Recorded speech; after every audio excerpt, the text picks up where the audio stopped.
Então, bom dia a todos. Hoje é o primeiro Pit Trop do semestre, né? O evento da medicina tropical e também a disciplina de pós-graduação da pós do IMT. Então, como a maioria que está aqui sabe, mas não todos, então acho que vale a pena falar um pouquinho. O Pit Trop já é um evento tradicional da medicina tropical, ele ocorre o ano todo, de fevereiro a novembro, de março a novembro.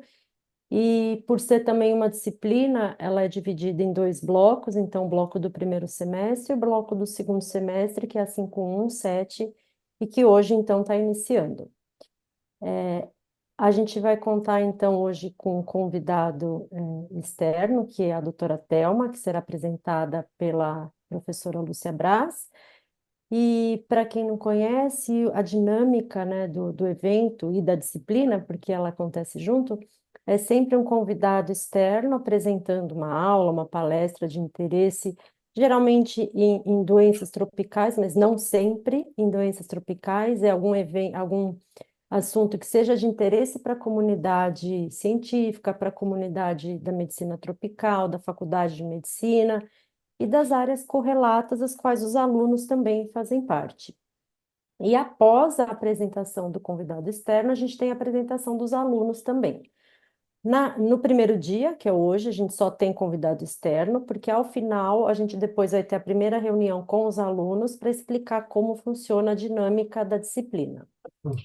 Eu vou falar rapidamente em inglês aqui, porque a gente tem um aluno estrangeiro na disciplina esse semestre, então, pelo menos para ele entender o que está acontecendo aqui. Então, hello everyone. Uh, I'm talking particularly to Farok. Farok, let me know if I'm saying your name correctly. Are you there? I think you are, Farok. Dia, professor. Bom dia.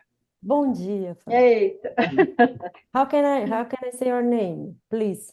Faruk Farok? Ali. Farok Ali. Okay, Yeah. Farok Ali. And I'm so sorry if I say wrongly, but it's hard for us to pronounce it. So, Farok, we are talking about the dynamic of the class. This is it's not just a class, it's an event that we have every last Friday, every month. So today is the first day. So we have just invited speaker, Professor Thelma, and from September to November, all the students also have the opportunity to present their own project. But we are going to talk a little bit more about that at the end of the presentation of Professor Thelma. That's because we have other invited people that are not students, because this is an event that is part of the Medical School and Institute of Tropical Medicine. We have students and people that came here to see the speakers talking about the theme that they were invited to. So Professor Lucy is going to introduce Dr. Thelma. Then Dr. Thelma is going to give her lecture. And then at the end, we are going to talk just to the students, okay? Okay. So Professor Lúcia, please, you have olá, bom dia a todos. Sejam todos muito bem-vindos aqui ao nosso Pit Trop, como já apresentou a Camila, e eu hoje apresentarei a professora Thelma Okay. A professora Thelma Okay é médica pediatra formada pela Universidade de São Paulo, é professora associada 3 do Departamento de Pediatria da Faculdade de Medicina da Universidade de São Paulo. A professora Thelma é editora-chefe da revista do Instituto de Medicina Tropical e é chefe do Laboratório de Soroepidemiologia do IMT. A professora Thelma, então, irá nos apresentar a aula dela, a palestra dela, neste momento, e desde já agradeço imensamente. E lembrando que ela foi a minha orientadora de doutorado, professora Thelma Okay. Então, acho que é isso. Seja bem-vinda, professora. Good morning, everyone, and especially for Farouk. I would like to tell him that my projections are written in English, so you're going to follow the talk, okay? And if you want to raise questions after the presentation, you're free to do so, okay? But I'm going to present it in Portuguese, I'm afraid. Bom, vamos começar aqui, compartilhando. Bom, então eu já fui apresentada. Em primeiro lugar, eu gostaria de agradecer ao gentil convite que me foi feito. Eu gostaria de mostrar para vocês alguns aspectos das dificuldades que os brasileiros têm em redação de artigos em inglês ou de apresentações em inglês, tá bom? Em primeiro lugar, por que vocês precisam publicar artigos científicos, tá? E precisam publicar em inglês? É preciso saber que, infelizmente, as publicações, elas são dominadas pela língua inglesa, tá bom? Então, num universo de mais de 7 milhões de publicações que a gente tem, 97% delas são escritas em inglês e só 1% em português e espanhol, tá bom? 87% dos ibero-americanos publicam em inglês.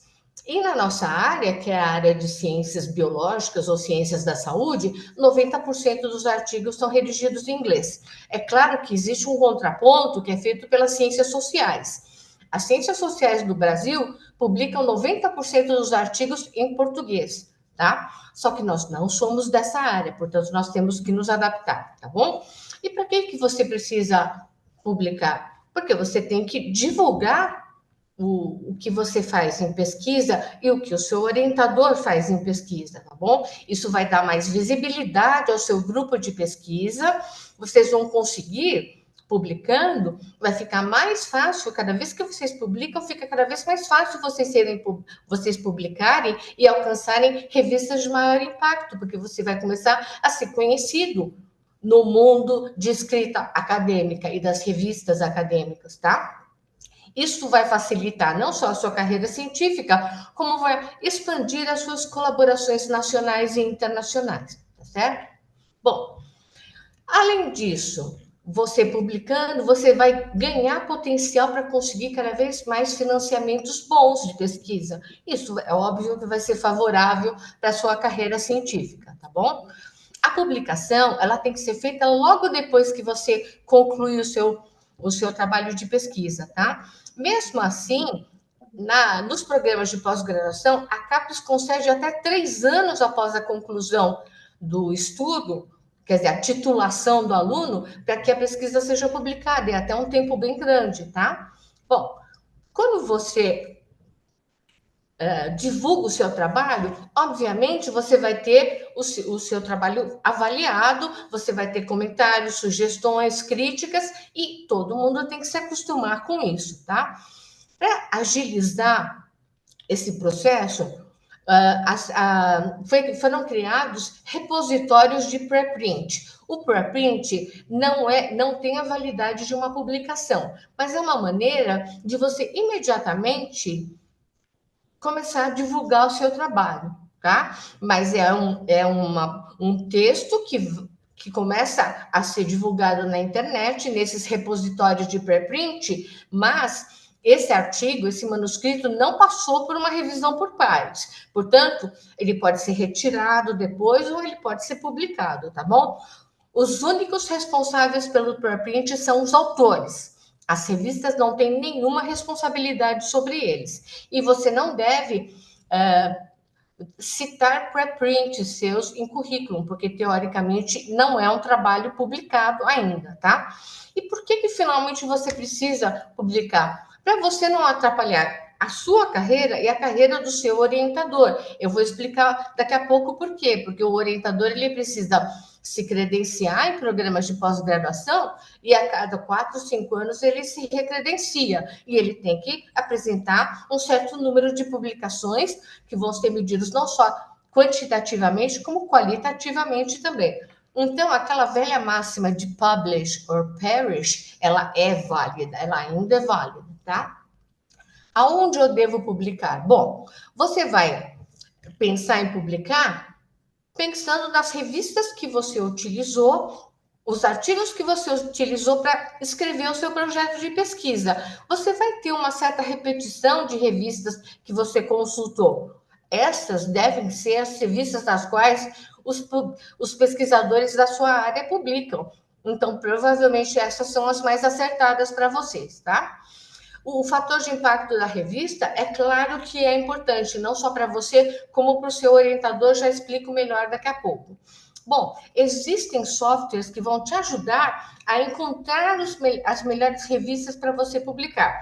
Um deles é o JANE, Journal Author Name Estimator, tá? O JANE, você pode colocar aqui nesse quadradão aqui, você pode jogar o seu abstract escrito em inglês e depois você vai clicar aqui embaixo, Find Journals, ou Find Authors, ou Find Articles, que sejam parecidos com os seus, tá? Com o seu abstract, com esse conteúdo. Aí, ele vai te dar um monte de artigos e revistas que ele encontrou, as revistas, qual que é a influência, né, desse artigo, dessa revista que ele encontrou na sua área de atuação. E daí ele vai te mostrar os artigos, você pode consultar para ver se realmente tem a ver com o que você quer, tá? Com o assunto da sua tese. Jane é um dos softwares que ajuda a encontrar revistas. Existem outros. Geralmente, os melhores são aqueles que são fornecidos pelos publishers, tá? Pelas empresas que fazem as publicações das revistas. Então, é Elsevier, Wiley, Springer e outras. O Jane, por exemplo, tá? Isso depende da área. Eu coloquei os melhores aqui desse lado direito, vocês vão poder consultar.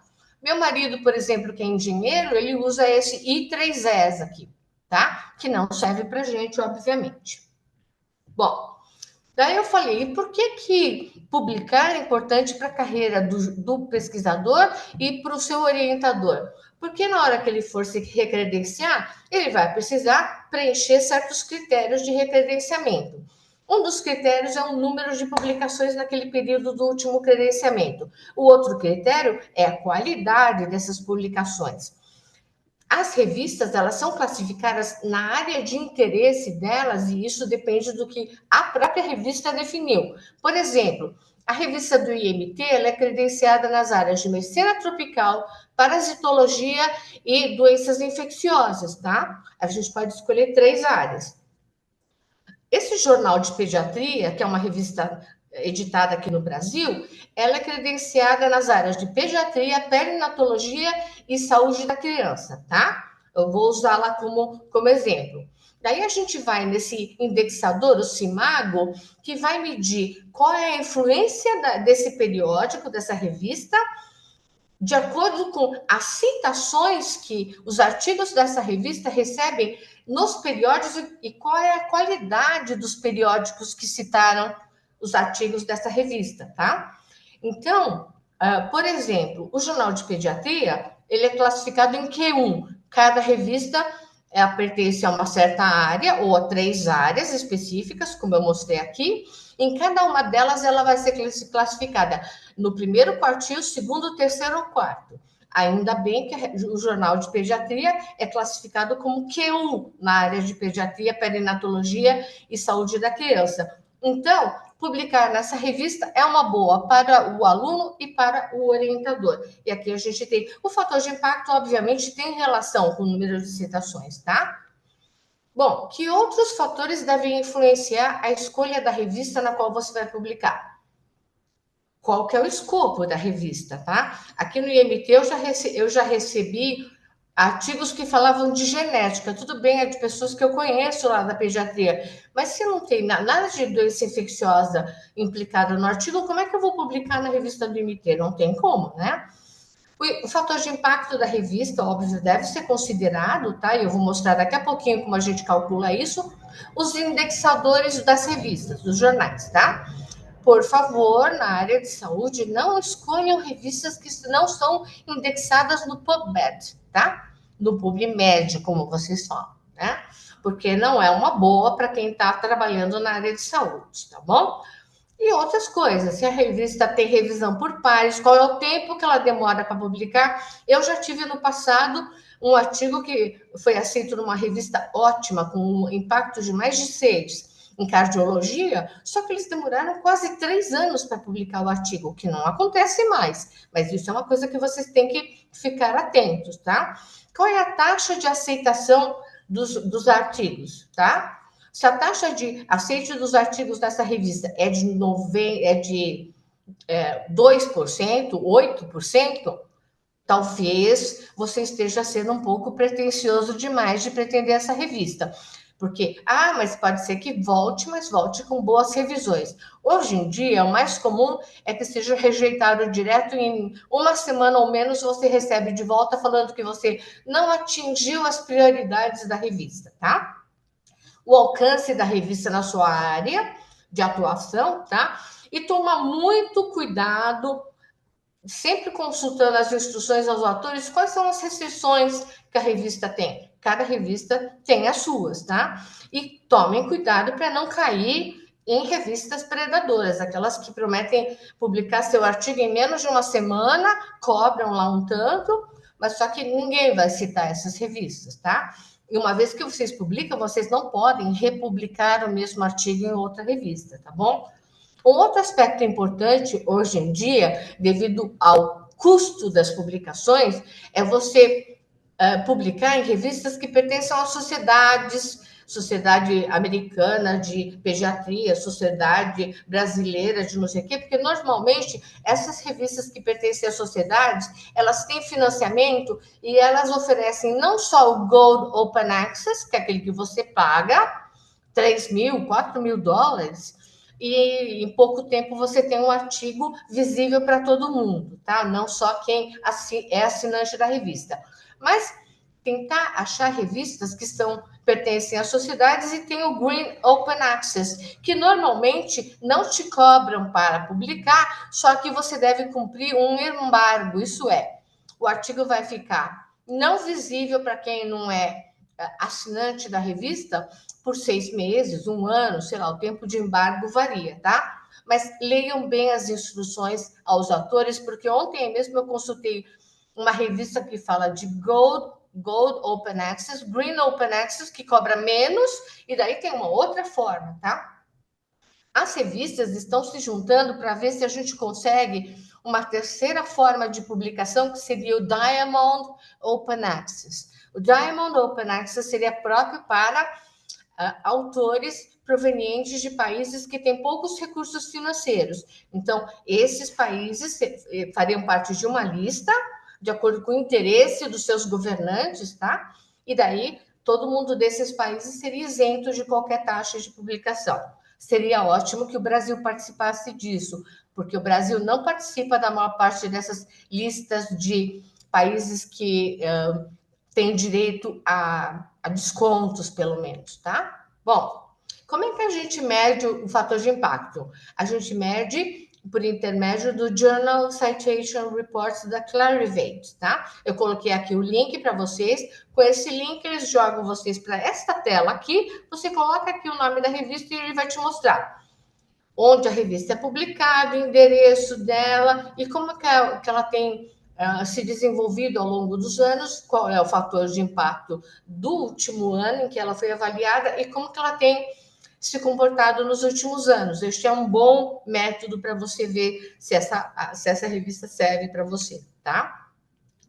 Para não causar melindres, eu resolvi mostrar para vocês como é que se faz o cálculo do fator de impacto usando a revista do IMT como exemplo, tá? Então, aqui, por exemplo, é o fator de impacto calculado para o ano de 2021. Como é que a gente faz isso? A gente pega os artigos que foram publicados em 2019 e em 2020 e quantas citações eles tiveram no ano de 2021. E daí eu vi que dos 66 artigos publicados em 2019, esses artigos receberam 126 citações no ano de 2021. Em 2020, época da Covid, nós publicamos 100 artigos que foram citados 234 vezes. Eu faço somatória do número de citações e divido pelo número total de artigos publicados em 2019 e 2020 e encontramos o fator de impacto, que nesse caso foi de 2,169. Lembrando que agora os fatores de impacto não tem mais 3 casas depois da vírgula. É feita uma aproximação e a aproximação é feita sempre para menos, tá? Não é bem uma aproximação matemática, é uma aproximação conveniente às pessoas que estão lá fazendo os cálculos.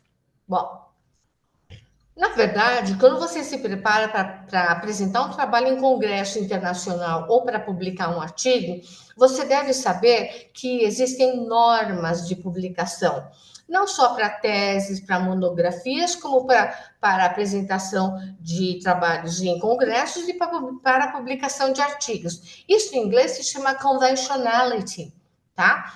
E muitas vezes você tem a impressão que você apresentou alguma coisa em congresso, eu acho que eles não entenderam o meu sotaque, o meu accent. Mas na verdade não foi isso.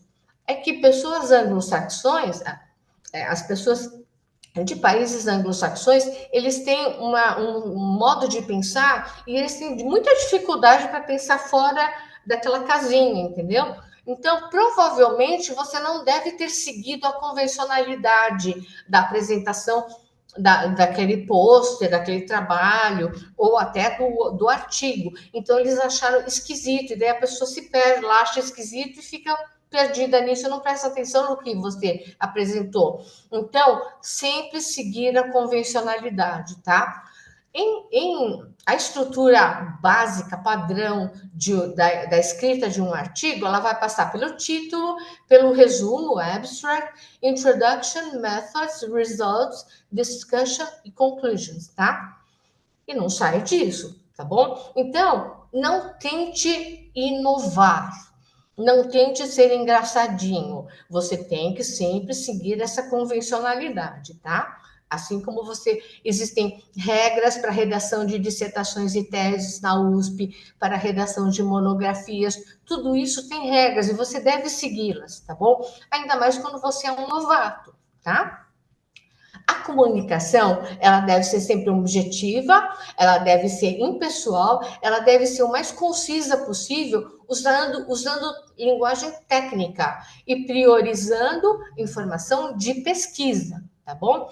Você deve garantir que a sua escrita científica, ela é clara e ela é consistente, você não cai em contradição, né? Você deve facilitar a leitura pelos seus readers, tá? Então, muitas vezes, a gente recebe artigos de volta dizendo que the readability of the manuscript is very difficult. The manuscript is very difficult to follow, entendeu?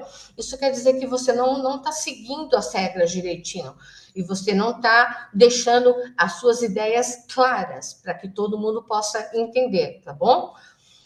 Escrevendo de uma forma clara e seguindo essa convencionalidade, você vai demonstrar que você é um bom escritor acadêmico. E isso vai lhe dar expertise com o passar do tempo e credibilidade no meio científico, tá bom? Só quando eu fui fazer um curso mais avançado de inglês na cultura inglesa, que foi o Post Proficiency in the Use of English, é que eu tive uma aula que me esclareceu por que em certos países as pessoas têm mais dificuldade de se comunicar em inglês e de escrever em inglês, tá? Isso tudo se deve ao fato das diferenças entre as culturas. Por incrível que pareça, nós somos uma cultura de high context. E os anglo-saxões, eles têm uma cultura de low context. Antes que vocês fiquem felizes com o fato de nós termos uma cultura de high context, deixa eu explicar para vocês que isso, infelizmente, não nos favorece em termos de escrita científica em inglês, tá? Uma cultura de high context quer dizer que nós utilizamos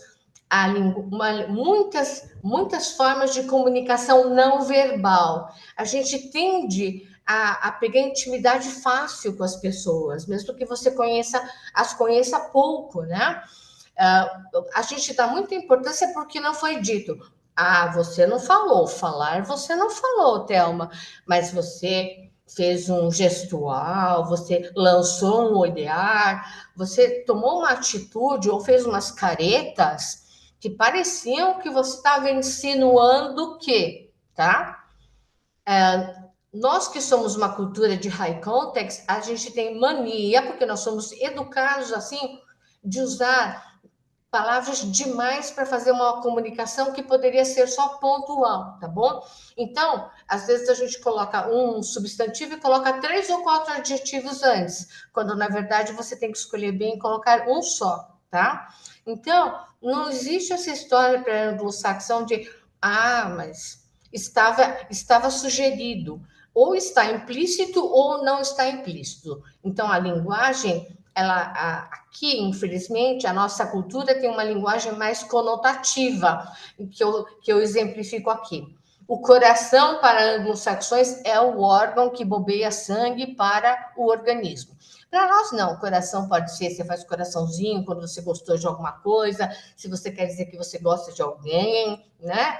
Então, essas histórias de coraçãozinho, se bem que na internet agora os jovens usam essas coisas, eu acho que no mundo todo, né? Usam os emojis. Mas em linguagem acadêmica, isso não existe e isso não é considerado, tá? Então, numa cultura de low context, só existe ênfase no que foi dito e no que foi escrito, tá? Então, é muito importante o que está escrito ou o que você falou na apresentação do seu trabalho em congresso. Cada palavra no seu texto tem que ter um significado. Você tem que ser objetivo, literal e denotativo, como os anglo-saxões são, tá? Isso é difícil porque nós não fomos educados dessa forma, tá? Então, quais são os principais desvios que a gente comete em relação à convencionalidade, né? A gente usa um contexto muito excessivo, a gente fica explicando demais por que a gente fez as coisas, tá? A gente usa sentenças longas demais. Lembrar que na área médica a gente já usa termos médicos que são estranhos, né? Então, a gente deve usar sentenças mais curtas ainda, de 15 palavras, por exemplo, por sentença, tá? A gente deve evitar usar muita vírgula com apostos explicativos, tá? E não colocar linguagem muito rebuscada, tá bom? Procurar não usar palavras de origem latina, porque é claro que as palavras utilizadas em inglês, elas têm também palavras semelhantes que têm origem latina, só que é claro que toda vez que existem palavras de origem latina e não latina, os anglo-saxões não vão usar as palavras de origem latina. Então, ao invés de falar I agree, você não deve falar I concord, muito embora to concord exista em inglês. Então, falar the beginning of é o que você deve usar, e não the commencement of. Apesar de o começo de existir, mas os anglo-saxões não usam. Se você começar a usar um monte de palavras de origem latina, eles vão achar você esquisito. É isso que vai acontecer. Vão achar que os termos não são usuais, e não são mesmo, tá?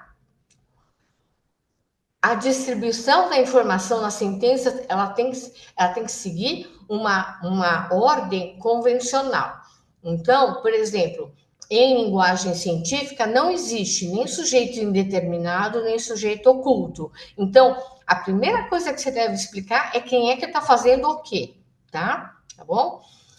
Você não deve colocar muitas ideias em uma frase só, em uma sentença só, que é o que a gente costuma fazer. Começa a escrever a coisa, daí coloca um aposto explicativo entre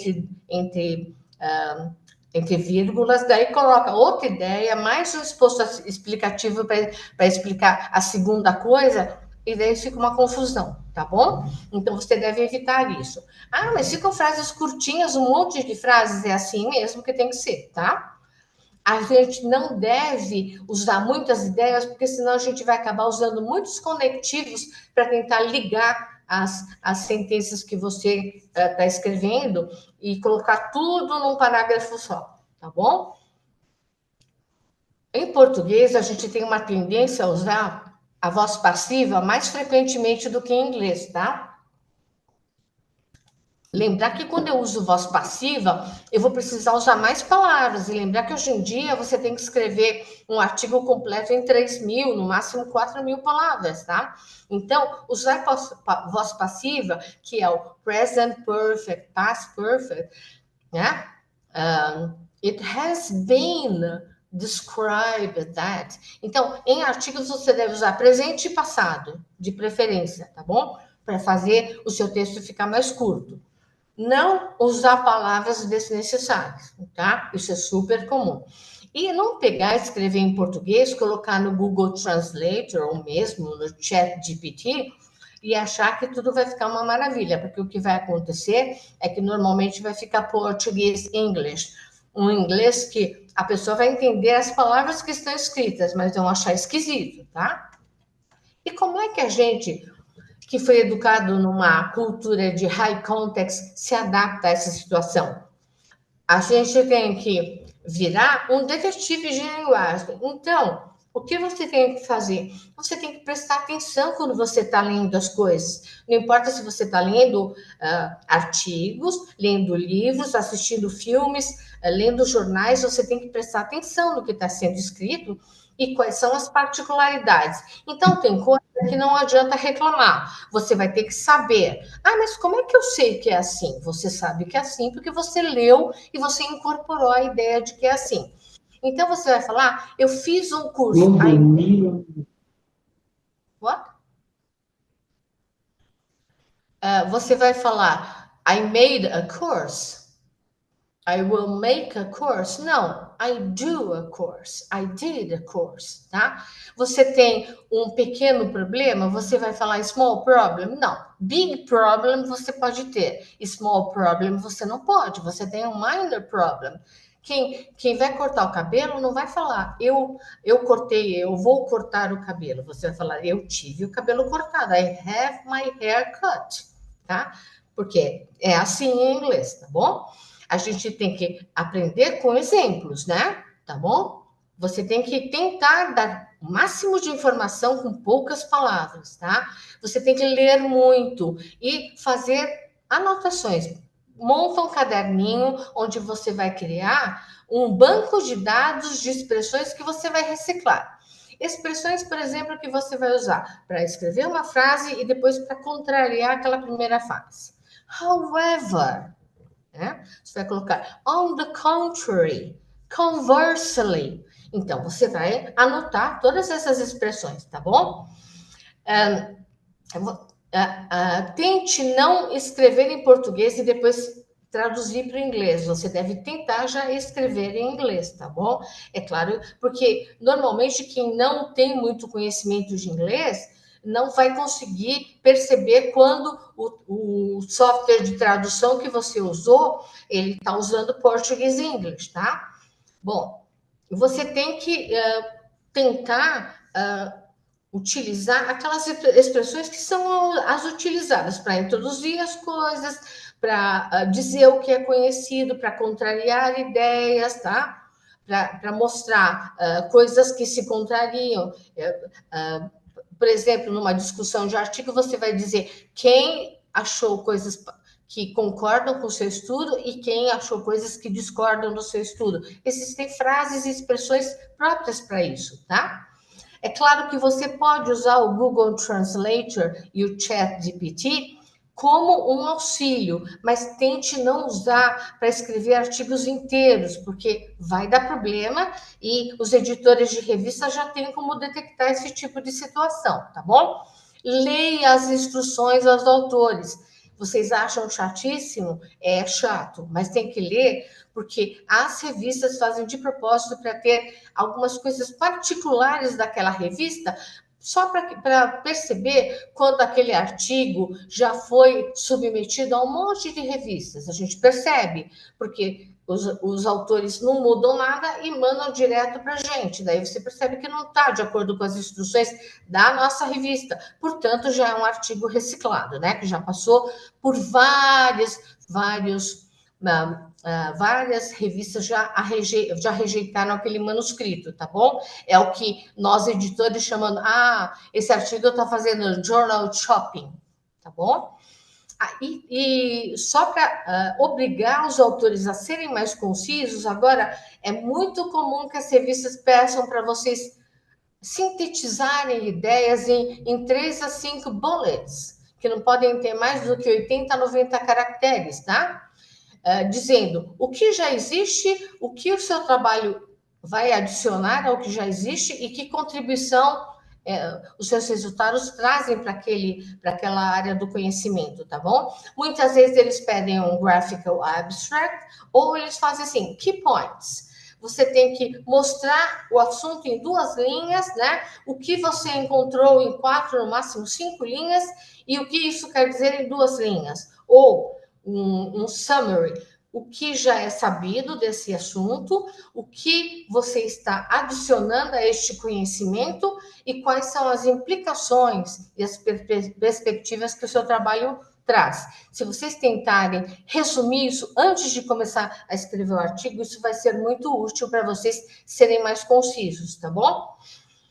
E agora a gente está vivendo uma época onde é muito comum a gente ter rejeições rápidas, né? Que a gente chama de rejeições imediatas de artigos. Onde você recebe o seu artigo de volta sem nenhuma revisão em menos de 1 semana, tá bom? Por quê? Porque está cada vez mais difícil para as revistas encontrar bons revisores para os artigos, tá? Então, é uma coisa que, se não está no escopo, por exemplo, o artigo não está no escopo, está faltando elementos básicos que constam das instruções dos autores, é devolvido. Você não está cumprindo algum processo que a revista considera essencial, tá? O seu conceito de que aquele tema é importante não convenceu, tá bom? Você não preparou o seu artigo direito, ele está todo confuso. Eu já encontrei artigos com palavras em português no meio do artigo, por exemplo, tá? Isso mostra uma falta de capricho, né, dos autores.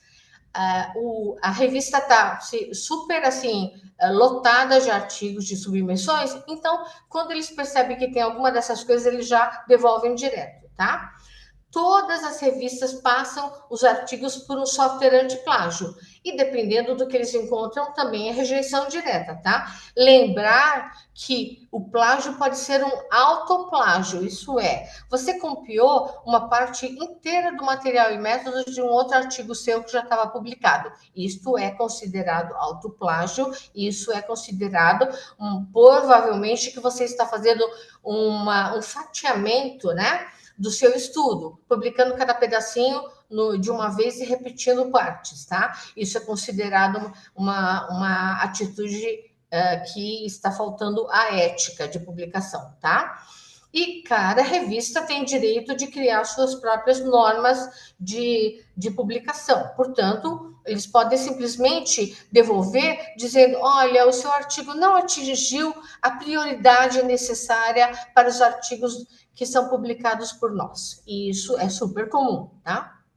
Bom, quais são os 10 pontos críticos que mais levam à rejeição dos artigos? Geralmente, a análise dos resultados não está apropriada. Geralmente, ela está muito básica, provavelmente, ou você usou testes paramétricos para avaliar parâmetros que têm uma distribuição não paramétrica, coisas assim, bem essenciais, tá? Você está supervalorizando os seus resultados, tá? Você está usando material e métodos que não respondem aquelas perguntas que você acha que você respondeu, tá? O recrutamento da sua amostra contém vieses ou a sua amostra é muito pequena, super comum, a amostra pequena e que quer concluir um monte de coisas que a amostra não permite, tá? Uma coisa que tem acontecido muito frequentemente agora é você receber o seu artigo de volta sem nenhuma análise, em uma semana mais ou menos, ou menos tempo que isso, tá? É o que a gente chama de immediate rejection, tá? Por que o immediate rejection acontece?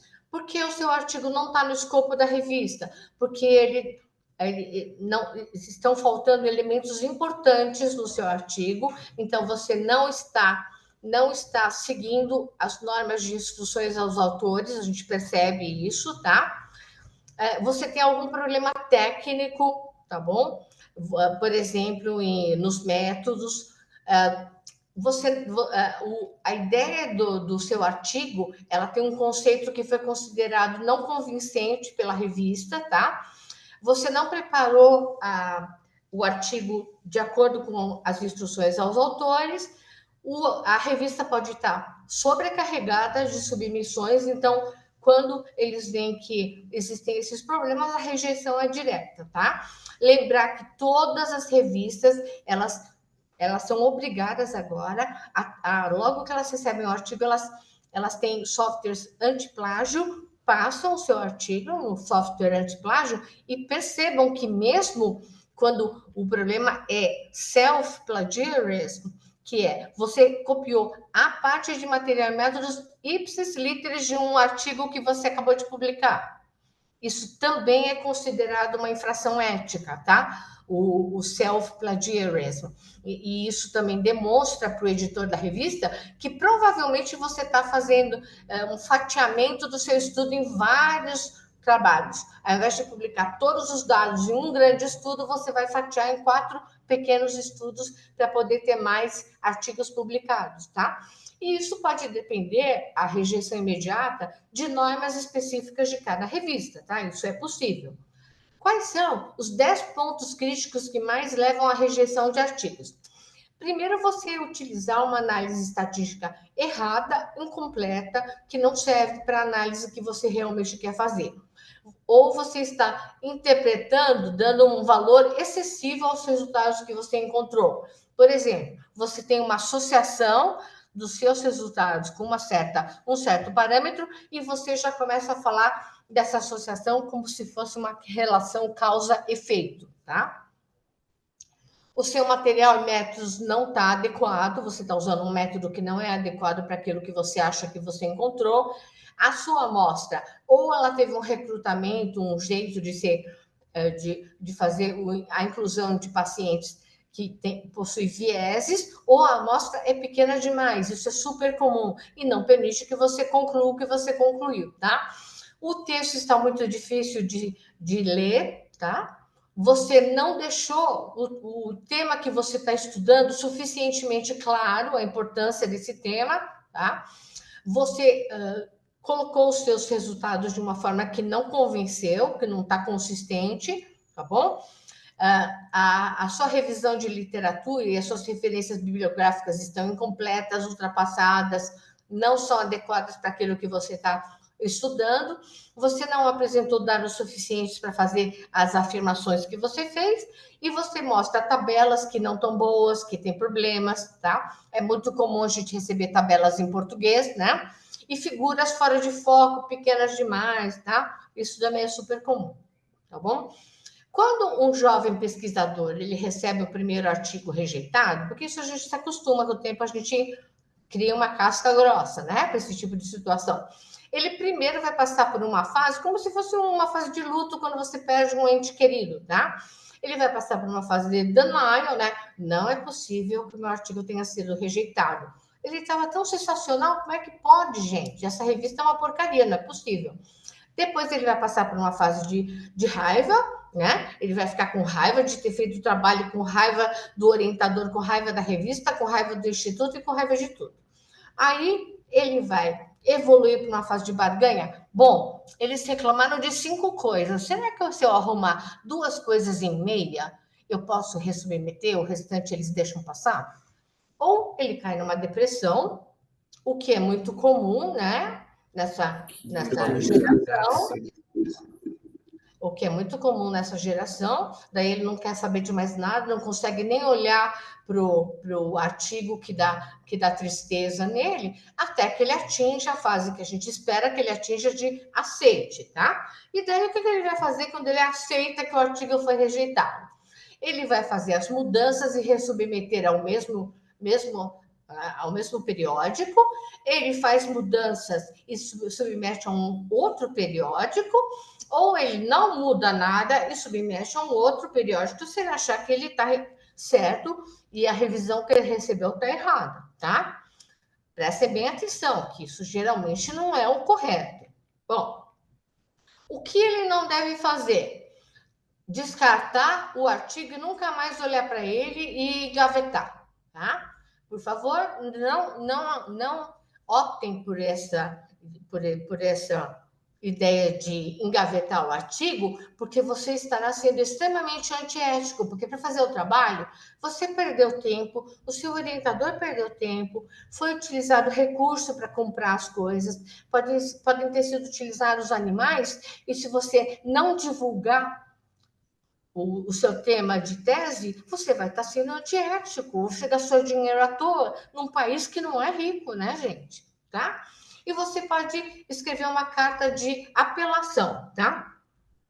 As cartas de apelação geralmente não resolvem, tá? Mas tem gente que insiste que tá certo, é teimoso e resolve fazer isso. Então, o que a gente deve fazer numa carta de apelação? Primeira coisa, seja bem educado, tá? Se você não for bem educado, o editor da revista não vai nem ler a sua carta de apelação, tá? Você tem que evitar de piorar a situação. Você deve pegar ponto por ponto que eles criticaram e fazer a sua resposta ponto por ponto. Você deve se basear em fatos e não no que você acha e citar a literatura. Seja específico, não seja vago, tá? Explique os pontos que você considera chave, que você acha que o revisor não entendeu. Seja respeitoso e sempre seja educado, tá? E agora eu tenho uma série de projeções sobre minhas recomendações pessoais, porque eu tenho quase 10 anos, né? Que eu estou à frente da revista VMT, e com o tempo a gente vai aprendendo também as coisas, né? Então, minha recomendação geral é que você sempre tente escrever frases curtas e muito claras, tá? Evite frases longas, não use sujeito indeterminado. Meu marido, que é descendente de portugueses, adora, né? Ele acha que ele está escrevendo como se ele fosse Camões. Não pode. Em ciência, a gente sempre tem que saber quem é que fez aquilo que você está falando que aconteceu, tá? Que mais? Então, as coisas têm que ficar muito claras para o seu leitor, tá bom? Tente usar títulos que sejam representativos, tá? O título e o abstract são as partes que tem que são o cartão de visita do seu artigo, tá? Então, eu acho que o título e o abstract, eles têm que chamar a atenção e você tem que mostrar a qualidade do seu trabalho nessas poucas linhas, tá bom? Eu vou dar um exemplo. What? Eu vou mostrar um exemplo de um título que me deixou confusa, apesar do trabalho ser bom, tá? Olha aqui. Antes de eu sugerir mudança, o título era Prevalence of Dental Surgeons with Positive IgG Anti-HBV in 32 basic health units located in 10 cities in the interior of the state of São Paulo, Brazil. Eu falei, pelo amor de Deus, que gente mais explicadinha. Daí, eu sugeri a cross-sectional study on dental surgeons' immune status against hepatitis B virus in the public health system. Notaram a diferença? O conteúdo é o mesmo, certo? E o abstract? O abstract, ele tem que mostrar tudo o que você fez e a qualidade do seu artigo, em poucas palavras, tá bom? O abstract pode ser estruturado ou não estruturado, certo? Bom, você sempre tem que falar da aprovação ética do seu trabalho, tá? Isso é obrigatório, tá bom? E lembrar que um artigo não é uma tese, então você não fica escrevendo uma introdução de 10 páginas, tá bom? Apenas o que você vai precisar para discutir os seus resultados, você introduz aquilo, tá? que foi? Precisa ficar muito claro quais são os seus objetivos, tá bom?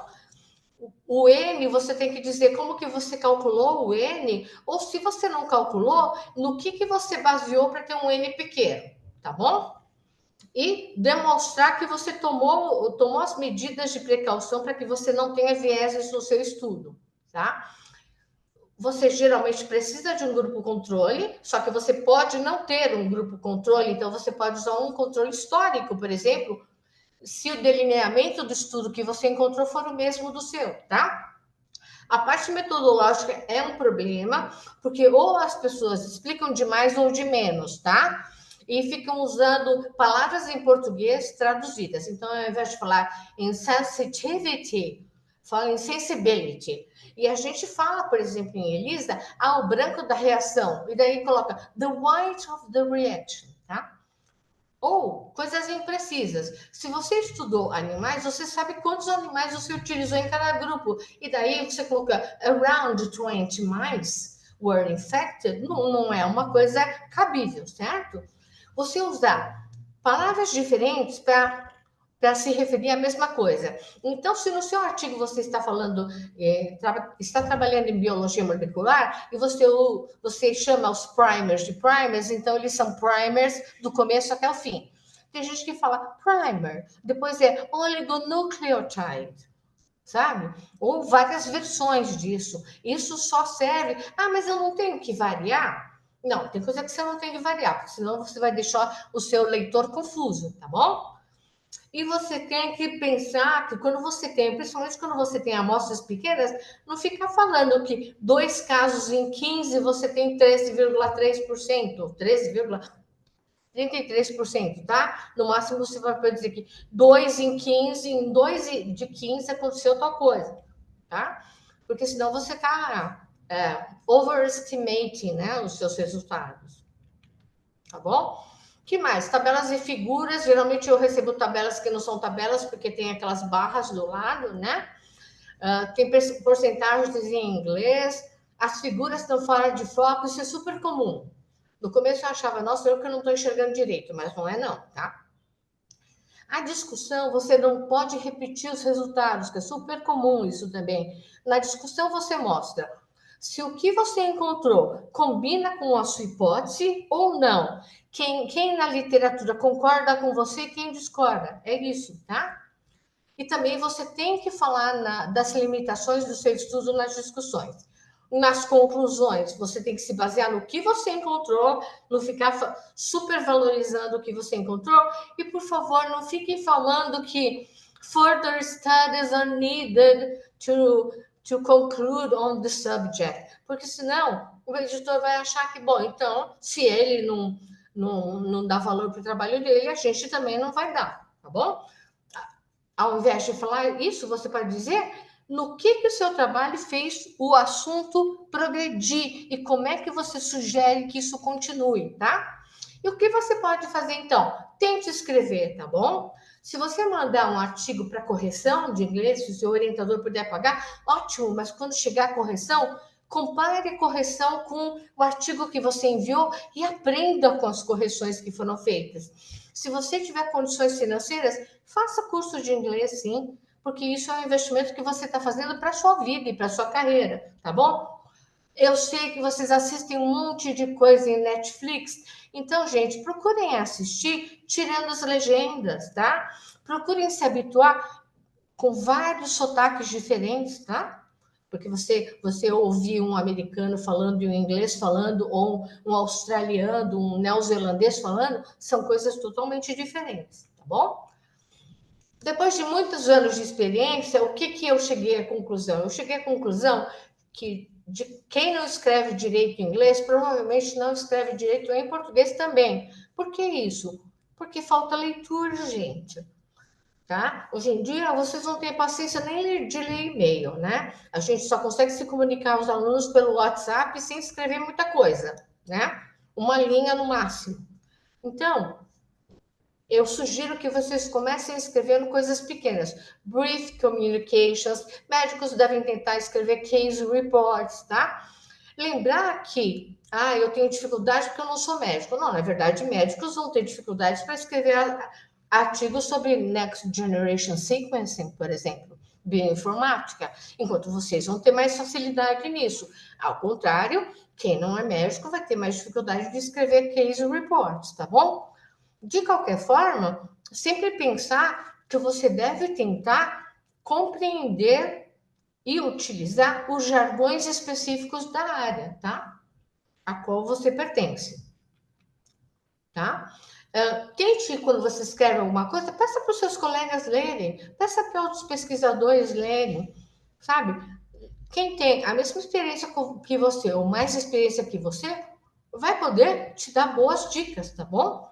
Google Translator e ChatGPT são ferramentas interessantes, mas elas não devem ser usadas para escrever tudo, tá bom? Já vi gente fazendo isso.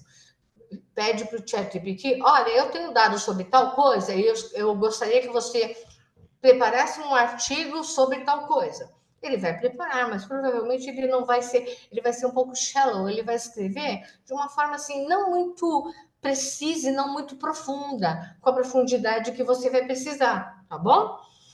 Eu já falei que vocês têm que pensar que os editores de revistas já têm condições de saber quando algum artigo foi gerado por. Não estou falando que você fez correções de uso de inglês no ChatGPT ou no Google Translator, que você fez artigos. O artigo foi concebido, foi delineado pelo ChatGPT. Isso a gente percebe.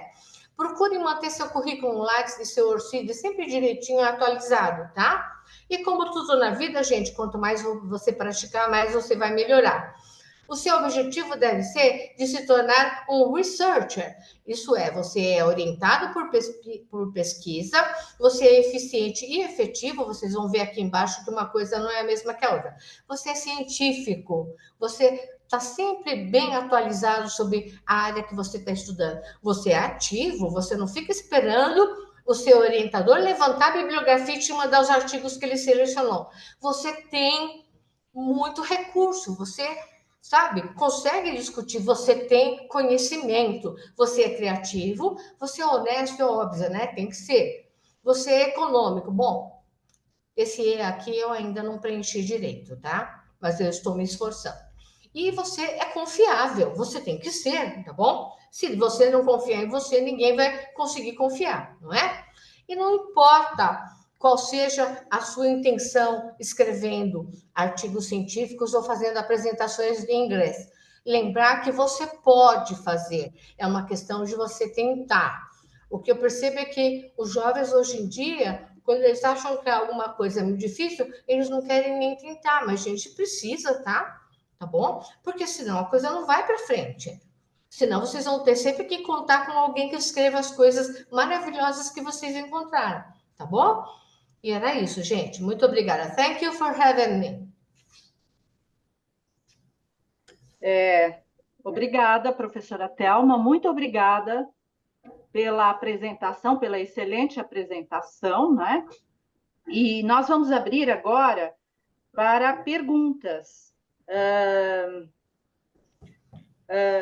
Eu estou vendo aqui que está aparecendo na tela, eu não sei se é um problema do... Precisa interromper o Acho que compartilhamento, precisa professora. interromper a professora precisa interromper. Outro. Vermelhinho. Tá, peraí. Aqui do lado, vermelho. Isso. Muito bem. Foi, né? Tá. Então, mais uma vez, obrigada, professora Thelma. Nós vamos abrir para perguntas e eu espero que o Farouk tenha entendido. I believe that Farouk can understand what was presented here, and because he needs to train in Portuguese also. Então, aproveitamos aqui para que as pessoas façam perguntas. E enquanto não aparecem as perguntas, eu gostaria de aqui aproveitar para fazer uma sugestão que a sua aula, assim como tem aquela obrigação do aluno quando entra nas disciplinas, quando ele começa a fazer o estágio aqui, ele é obrigado a assistir a aula de biossegurança.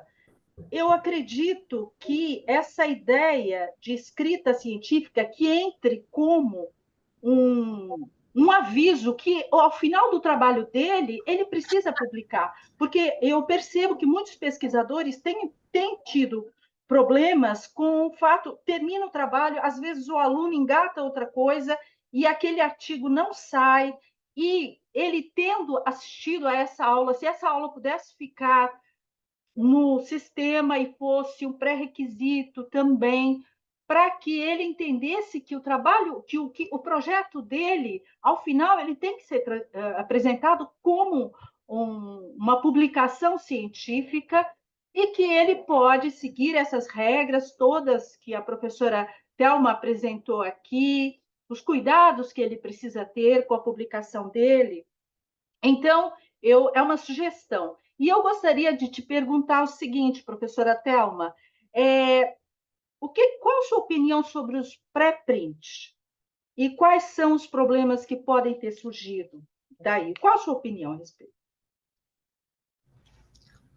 Veja, os pré-prints, eles não são uma responsabilidade dos editores de revista, a responsabilidade é toda só dos autores.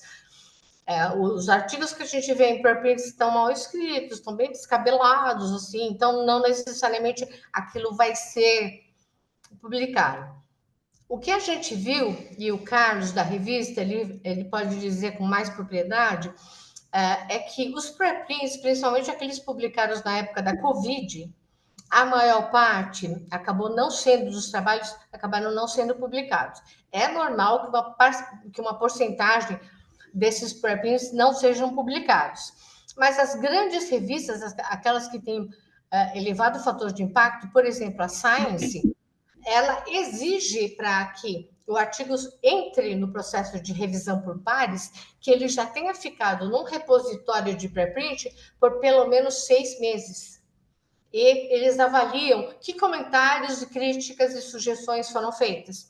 E dependendo desses comentários, eles já fazem immediate rejection, tá? Então, assim, acho que tem sido útil. O pré-print não requer muito treino, né? Porque, na verdade, você pega aquele artigo que você vai submeter para uma revista e manda para um repositório. Nesses repositórios não existe um filtro. Eles vão colocando tudo que chega. A gente tem assim, uma porcentagem que eu acho que deve chegar a mais de 50% de pré-prints que não são publicados. O que eu tenho visto é que no início ficou bem claro para a gente que os pré-prints não poderiam ser considerados pelos autores como produção científica, mas eu tenho visto pré-prints sendo colocados em currículo vitae, tá? Então, eu fico em dúvida. Lembrar que o pré-print tem um número DOI, cada versão do seu pré-print você vai trocando esse número DOI, tá? Você troca. E os autores podem chegar à conclusão, depois de um monte de críticas, que eles têm que refazer o trabalho. Daí eles podem retirar o pré-print. Ou eles deixam lá, fingem que não querem saber mais de nada e fica na última versão. Mas o mais honesto seria retirar para mostrar para a comunidade científica que eles entenderam as críticas que foram feitas, tá bom? O pré-print eu acho que mal ele não faz, desde que quem está lendo um pré-print tem que ter a crítica de que aquilo não passou por revisão por pares. Então tem que ver que aquilo pode não ser verdade, tá? Eu, para não perder muito tempo, procuro não ler pré-prints, tá? Eu já vou direto nos artigos mais recentemente publicados, porque daí eu sei que passou por um crivo, né? Tá? Mas, assim, para essa nova geração que gosta das coisas muito rápido, eu acho que eles até se sentem bem com isso. Mal não faz e podem esperar, porque as críticas chegam, tá bom? Eu vou ler aqui uma pergunta da Mariene Amorim, mas eu acho que você já falou disso. Ela agradece, muito obrigada pela aula. Uma pergunta: você poderia dar algumas dicas ou direcionamento de como podemos escolher as revistas onde o nosso artigo se enquadra melhor? Eu acho que você já falou disso. Ela simplesmente pega aqueles indicadores, eu coloquei todos os links, né? Jane, o da Elsevier, tem vários que servem, tá? E você faz um match entre os identificadores e você vai conseguir saber. Mas acho que a principal coisa é que artigos, que revistas que você usou mais nas suas referências bibliográficas para escrever o seu projeto de pesquisa e onde é que os pesquisadores da sua área costumam publicar, né? Os estrangeiros e os brasileiros. Você tem que fazer uma média disso também. Eu acho. Bom, aqui não vejo mais perguntas. Camila, tem outro. Essa apresentação está sendo só aqui, não é? A gente tem visão das perguntas só por aqui. Alguém levantou a mão? Bom, eu estou vendo aqui que o Eric escreveu, mas se vocês quiserem que a gente abra, vocês podem abrir o microfone e fazer pergunta. Eu vou ler aqui do Eric. Eu recebo vários e-mails, spam, inclusive, de editores, convidando para publicar meus trabalhos com 1001 promessas. Eles vão nas revistas renomadas, eles veem seu trabalho, pegam seu e-mail e começam a oferecer isso e aquilo. São os predadores? A pergunta do Eric. Não necessariamente, Eric, você tem que ver que a quantidade de revistas novas que apareceram é muito grande. Então, começou a ter uma certa escassez de bons artigos para as revistas. Então, todas as revistas caçam mesmo os artigos. E conforme os seus trabalhos forem sendo publicados em revistas com maior fator de impacto, portanto, que te deram maior visibilidade, você vai começar a ser contactado, sim. Eu também recebo todos os dias e-mails convidando, e assim, convites às vezes super cara de pau, porque te convidam, falam que a revista tem um impacto bom, de mais de 3, sei lá, mas assim, te convidam, mas não vão te dar desconto nenhum, e a revista cobra $4.500, ou ainda é cobrado em libras, né? Ou é cobrado em francos suíços. Então, assim, às vezes é simplesmente não dá para fazer. Mas lembrar que eu já fiz isso. Eu não costumo cobrar dos alunos e dos coautores. Eu faço o pagamento e depois eu peço reembolso para a FAPESP, tá? Desde que todos os autores sejam de São Paulo, a FAPESP vai te reembolsar a integralidade do que você gastou. Se tiver gente que não é de São Paulo, você vai morrer com essa porcentagem dos participantes que não são de São Paulo. A FAPESP faz isso. Não necessariamente, então, Eric, essas revistas são predadoras. As revistas predadoras, você percebe, quando você olha o site, que tem muita promessa, mas são revistas que cobram. E que eles falam que eles têm um super impacto elevado e você percebe que não é isso. E o tempo também, não dá tempo para fazer revisão por pares com o tempo exíguo que eles falam que o seu artigo já vai estar no ar, entendeu? Então, é muito perigoso. Eu não quero ser discriminadora, mas dependendo do nome, assim, de quem me manda o e-mail, eu já fico com o pé atrás. Mas procure ver se aquela revista consta das revistas que são... que mandam artigos para o PubMed, tá? Porque geralmente não é assim. E procura não se animar com essas promessas de publicação muito rápida, porque às vezes a pressa não leva a uma boa coisa, tá? Bom, aqui não tem mais perguntas, eu só gostaria de reforçar essa questão da leitura, a necessidade de leitura, porque, na verdade, a gente está chegando a uma situação insustentável em relação à falta de leitura, tanto na língua portuguesa quanto na língua inglesa. É necessário que os alunos estejam atentos a essa questão. Eu sempre reforço que eles têm que ler um livro, coloca o livro do lado da cama e leiam, nem por uma frase por noite. Uma frase, eu falo muito para os alunos nossos aqui.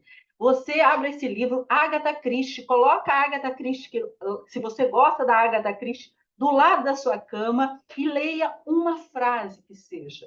Porque nós estamos tendo muitos problemas com exatamente essa questão da falta de leitura. Bom, eu acho que, Camila, a gente pode fechar aqui a apresentação da professora, agradecer, e você depois entra para explicar, não é? Eu só queria fazer uma pergunta também para a Thelma. Ah, tá, ok. Thelma, na verdade não é nem pergunta, você estava falando naquela hora dos pré-prints, né? E também acho que tem que se comentar uma coisa, que agora, como eles já estão muito comuns, né? Muito, como você comentou, muitas revistas pedem que você submeta para pré-print, outras têm um pré-print próprio, então elas mesmas já disponibilizam seu artigo em bancos, em repositórios. Outras sugerem que você faça isso, aí você acaba fazendo. E isso acabou criando também uma cultura de você citar o pré-print. Então, tem muito artigo bom em revistas boas que tem nas suas referências artigos em pré-print. Então, às vezes a gente fica naquela dúvida, puxa, mas eu devo considerar um pré-print que não foi revisado ou não? E aí que começa a entrar o critério de você ler, ver quem são os autores daquele pré-print. Eles costumam publicar em boas revistas, têm um índice de publicação bom, a metodologia no pré-print está bem descrita. E aí a gente vai desenvolvendo também o nosso senso crítico de ler um pré-print ou ler mesmo um artigo publicado numa revista que está mal escrito. A gente fazia aqui com mais frequência, mas alguns alunos ainda fazem, o que a gente chama de jornal club, que é discutir um artigo científico publicado e achar, de repente, defeito nesse artigo, uma metodologia mal explicada, uma discussão que não cabe nos resultados que eles encontraram, e não necessariamente o pré-print é o único lugar que você vai encontrar esse tipo de lixo, né? Então, eu acho que desenvolver o critério de avaliar um artigo se é bom ou ruim é muito importante em qualquer momento. Uma coisa que eu faço para estimular isso é alguns artigos que eu recebo para revisão, eu compartilho com meus alunos e falo, olha, me ajuda a revisar isso aqui, o que que você acha? Você acha que está bom? Você acha que não está? Ou então, após a revisão, aí eu posso compartilhar mesmo, depois do artigo aceito, eu falo, olha, esse aqui foi um artigo que foi revisado, vê se você acha os mesmos defeitos que a gente achou. E aí a pessoa vai desenvolvendo um senso crítico. Então, só para reforçar que o pré-print é um alerta, que aquilo não foi revisado, mas sim tem muita coisa boa, tem muita coisa sendo citada, e a gente pode usar para referenciar nosso próprio trabalho também, um comentário. Não, sem dúvida. O preprint, eu não tenho nada contra. Eu, francamente, no começo eu falei, ixi, será que isso vai dar certo? Mas já deu certo, né? Uhum. Eu não tenho nada contra citar preprint. Mas e se aquele preprint que você citou no seu artigo for retirado? Qual é a sua responsabilidade aí? Se você se referiu, né, a um artigo que não existe mais. E daí eu devo avisar a revista que aquela referência tem que ser trocada por outra. Eu fico em dúvida neste sentido.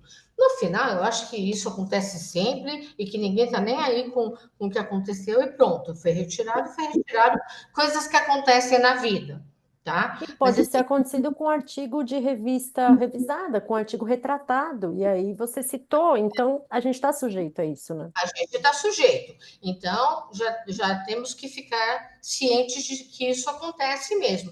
Não é que não pode ser citado. Inicialmente, foi pedido que não fosse considerado como elemento do currículo vitae, mas hoje em dia eu já vejo isso direto, tá? Agora, o perigo é o aluno publicar um preprint, quer dizer, ele mandar o texto dele para o preprint e depois achar que já está tudo resolvido e não se empenhar para realmente publicar o artigo. Isso também acontece e não deve acontecer. Então, o preprint não deve desmotivar a publicação de fato, né? É isso. A Karen fez um comentário aí que eu queria ler, só que cada um, claro, tem a sua opinião. A Karen Stigater falou que não gosta, não usa, não cita, não come, não bebe, e só se for obrigatório. É uma opinião também, né? Só que, enfim, acho que foi o que eu falei, cada um tem que ter o seu critério de avaliação. Como a Thelma bem colocou, está ficando cada vez mais popular e de repente, alguém vai citar o teu pré-print também. E é legal, você fazendo um pré-print mal feito, é feio para você, É feio para a pessoa que não leu direito também, acabou te citando, mas é uma forma da gente se conectar e conhecer trabalhos que não tiveram a chance de ser aceitos ainda. E, claro, depois de ter sido aceito é uma validação, né? Mas às vezes demora, tem revista que demora 6 meses para dar uma resposta, mais 6 para publicar. E às vezes você perde o ineditismo se você não divulgar o teu trabalho.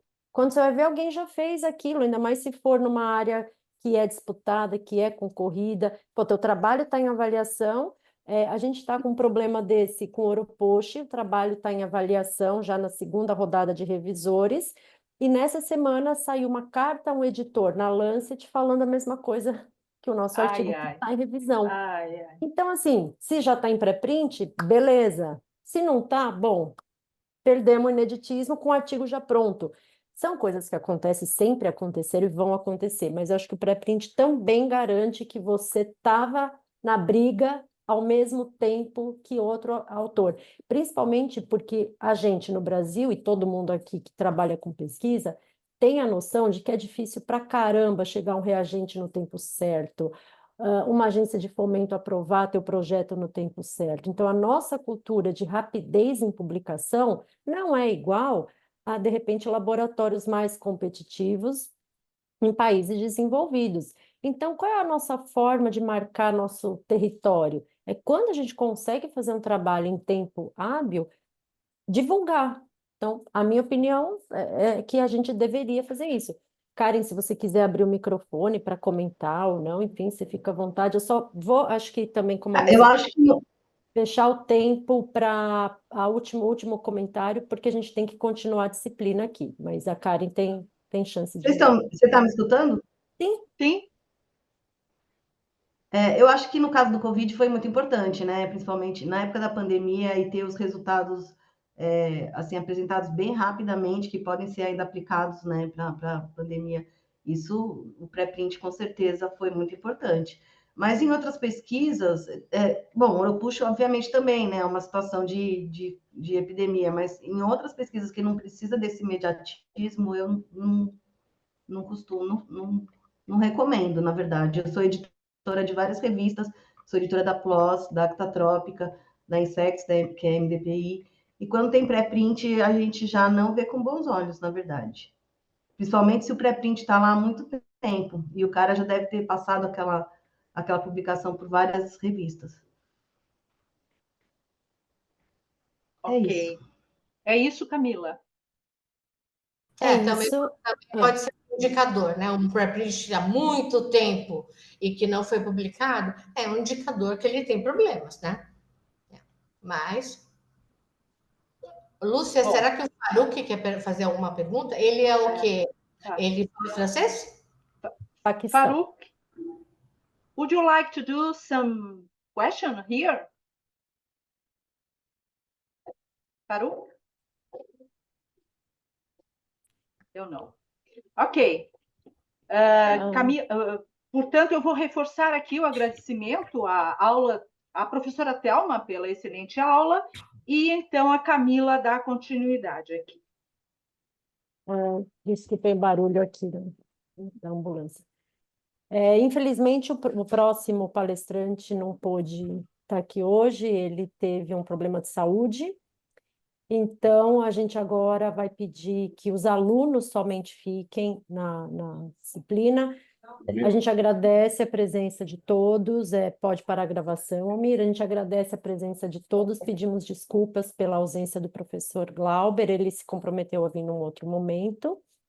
I'm going to speak this in English so Farouk can understand us. The next speaker is not going to present today, so we kindly ask that only the students keep logged in so we can talk about our course from now on. So thank you all. Thank you very much for your presence, for questions, and we hope to see you again next month on the next Pitch Drop in September. Thank you very much.